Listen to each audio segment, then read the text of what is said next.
Hello and welcome back for another episode of Indie Impressions. My name is Nick, and today we're going to be looking at a game called Lightfish by Eclipse Games. This is a sort of a simplistic puzzler slash casual game. Nothing too crazy, it's more on the relaxing side, some very nice visuals, and it's the simple to play, tough to master style gameplay. So let's get into the first level and I'll show you what the deal is. I think this is going to come as not super surprising. It's a formula you may have seen before in a game from long ago.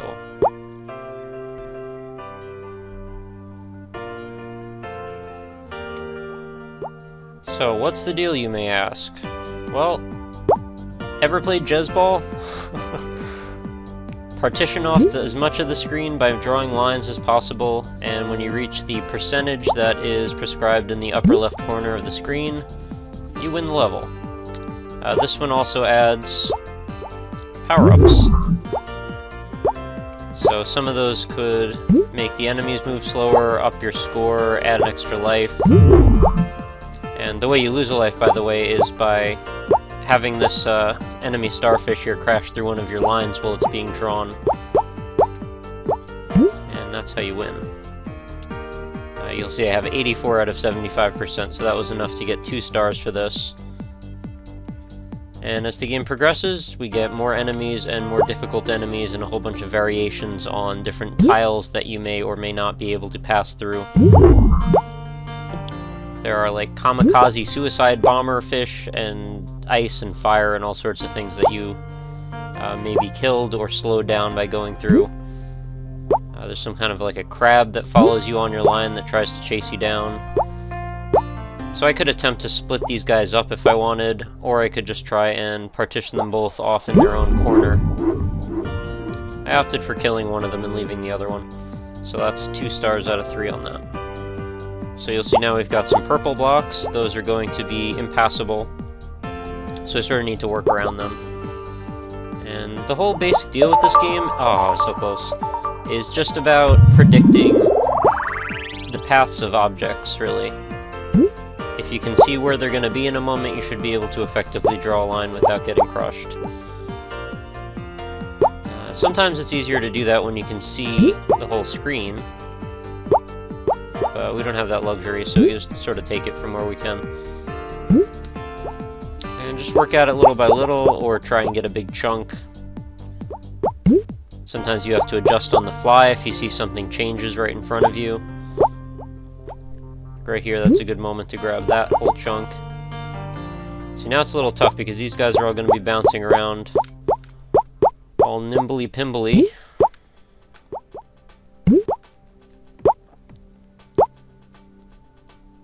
And they're not going to give me a lot of opportunities to kind of carve out a corner here. So I got to make my own opportunities. Like right now. And I'm at 71% out of 75. I can actually just carve out that chunk for another easy percent.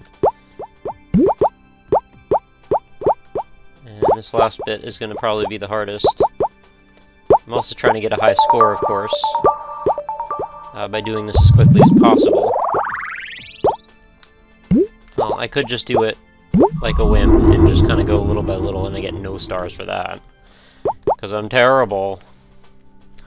Oh well, what can you do? Wow, that was down to the last second there.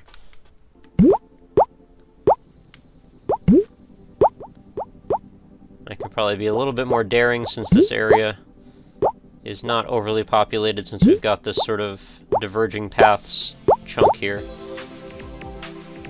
Don't hit that. Okay. See, now that I've blocked them in, I'm actually free to clear all of that without any worries. But in exchange for blocking them all in the same area, now I have to deal with them all at the same time, which could actually make things harder.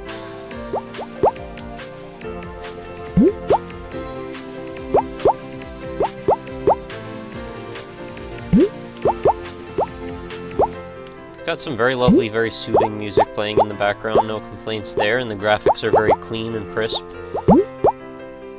Everything feels very responsive. I don't have any gripes with the controls. Just a simple left analog stick to move and hold A to draw, or I think you can, no, you hold it I thought you could tap it, but if you let go, you actually retract. Which could be useful if stuff's coming at you and you don't have enough time to find another edge.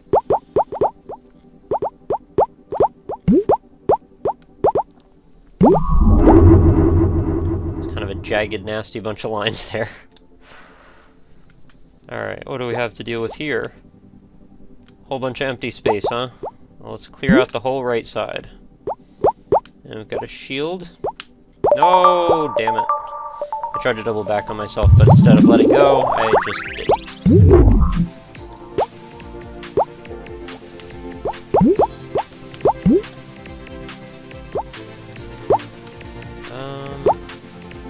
Sometimes it's tough to come up with a strategy, because it's like you kind of have to be in the right spot at the right time for stuff to make sense.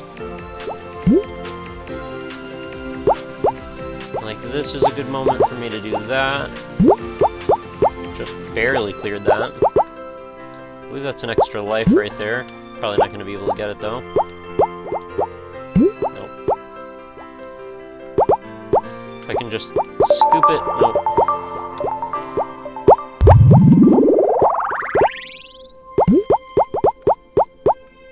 Man, those things don't even care. They'll go in any little corner.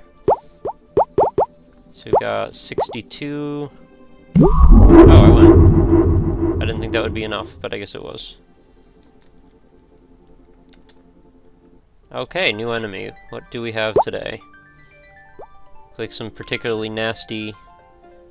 well, they look kind of like sperm, actually. Sperm with wings. Don't know exactly what makes them different from regular ones. I guess they're quite a bit larger, and they seem to reflect in random angles. That's probably what it is. There was a little help area that would instruct me exactly as to what each enemy does. And I did look at it, but just briefly. Yeah, I imagine that could make things a lot more tricky when you don't know what direction the guys are going to bounce in next. Whoa, too late.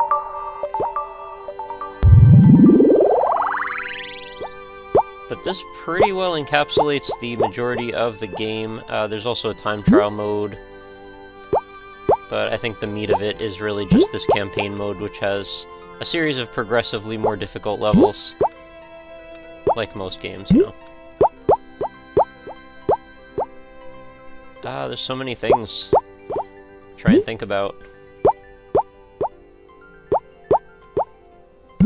Hard to say when it's going to be safe.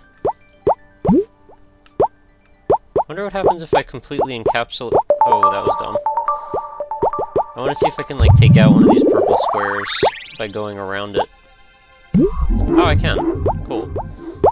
So I can actually get some more space back by doing that, which is kind of cool.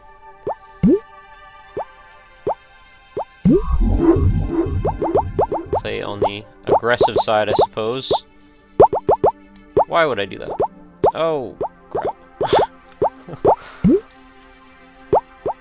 Yeah, this is really going to be quite tricky if I insist on not isolating them off from each other. Like, too many variables. Oh, I'm screwed. Game over. Now if I hit play again... Okay, it at least starts me back on the same level.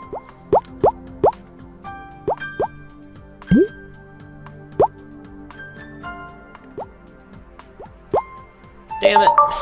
Thought I could make it.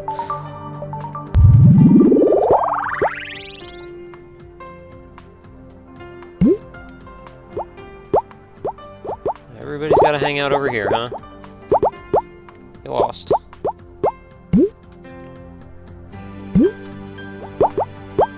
Seems like you have so much free space until they start showing up.